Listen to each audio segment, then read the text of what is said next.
এবং আপনাদের যে অকুণ্ঠ সমর্থন আমি আমার কাজের সময় পেয়েছি, আমি মিডিয়ার কাছে ঋণী। মিডিয়া যেভাবে দুর্নীতির বিরুদ্ধে কথা বলে গেছে ক্রমাগত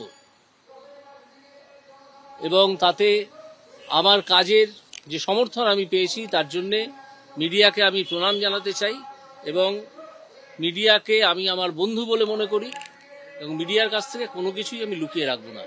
আমি বিচারপতির পদ থেকে মঙ্গলবার পদত্যাগ করব, 1 নম্বর। দ্বিতীয় হচ্ছে, আগামীকাল বিচারপতি হিসেবে আমার শেষ দিন।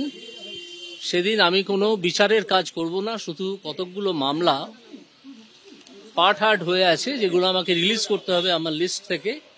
কোনো অ্যাডজুডিকেশন নয়, অ্যাডজুডিকেশন আমি গত 7 দিন ধরেও করিনি, কারণ আমি ব্যক্তিগত কারণে ছুটিতে ছিলাম।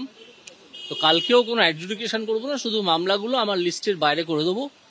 দিয়ে পরশুদিন আমি চিফ জাস্টিস, আমাদের হাইকোর্টের চিফ জাস্টিসকে মৌখিকভাবে জানাবো এবং পরশুদিন আমি ভারতের রাষ্ট্রপতিকে চিঠি লিখে জানিয়ে দেবো এবং সেই মুহূর্ত থেকে, যে মুহূর্তে আমি চিঠিটা পোস্ট করব, সেই মুহূর্ত থেকে আমার রেজিগনেশন কার্যকর হবে।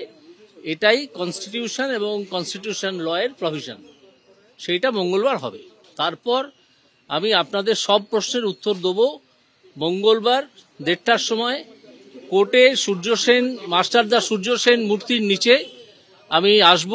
আপনাদের সব প্রশ্নের উত্তর সেদিন দেবো। মাস্টারদার যে ফাঁসির অর্ডার হয়েছিল, সেই ফাঁসির অর্ডার সই করেছিলেন একসময় হাইকোর্টের জজ, তিনি ব্রিটিশ ছিলেন, ক্ষুদিরামেরও তাই ওই দুটো মূর্তি, যে হাইকোর্ট যে ভুল করেছিল একটা স্বাধীনতা সংগ্রামীকে এইভাবে ফাঁসি দেওয়ার উচিত হয়নি।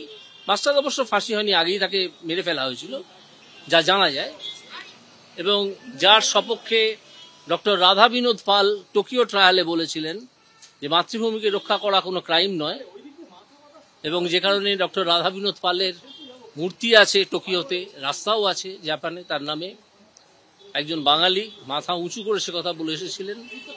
আমি সেই জন্যেই মাস্টারদাকে প্রণাম জানিয়ে মাস্টারদার পায়ের তলায় দাঁড়িয়ে এই কথাগুলো বলতে পারবো। 7 তারিখে কিছু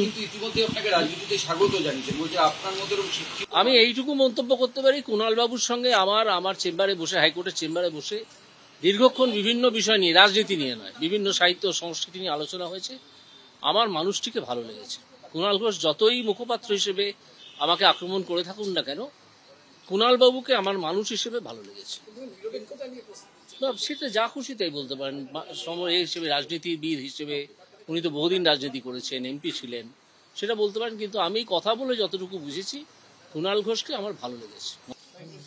আমি আবার মিডিয়ার কাছে আমার কৃতজ্ঞতা জানাচ্ছি। আপনারা দুর্নীতির বিরুদ্ধে যেভাবে রুখে দাঁড়িয়েছিলেন, এখনো দাঁড়িয়েছেন, তাতে আমি সত্যিই অত্যন্ত কৃতজ্ঞ আপনাদের মিডিয়ার কাছে, বাংলা এবং সর্বভারতীয় মিডিয়ার কাছে। দুর্নীতির বিরুদ্ধে আপনারা সবসময় থাকুন।